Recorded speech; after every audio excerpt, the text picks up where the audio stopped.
մարդը մարդու հետ այսօր վախենում է խոսել։ Մենք իրար աչքերի մեջ չենք խոսում այսօր։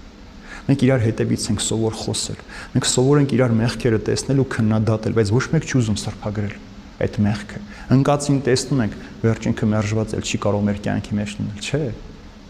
Մեզանից ո՞ր մեկը գողության համար դատապարտվածին կընդունի իր մոտ աշխատանքի։ Ոչ մեկս։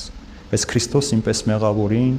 ստախոսին, կեղծավորին, դավաճանին, մատնիչին հրավիրել է իր փրկությանը։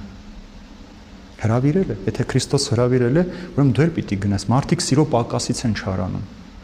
Ոնց պատտվում ենք, ինչ խոսում ենք, գալիս ենք սիրո պակասի շուրջ, որ մարդը սեր ունենա, ինքը կզանգի, կխոսի, կսպասի, գիտե որ իրեն սպասում եմ։ Դες մեկ բառ, ես քեզ սիրում եմ։ Մենք անգամ սա ընտանիքի մեջ զլանում ենք ասել, որ ես քեզ սիրում եմ։ Ամուսնանում ենք, խոստումներ ենք տալիս, հետո մոռանում ենք։ Բայց այդ մեկ բառից է կախված, ես բոլոր նմրապսակներն ասում եմ, հանկարծ չմոռանաք իր ամեն օր ասել, ես քեզ սիրում եմ։ Բարևից առաջ դա ասա։ Հիշեցրու, որ այդ մարդը քեզ համար թանկ է։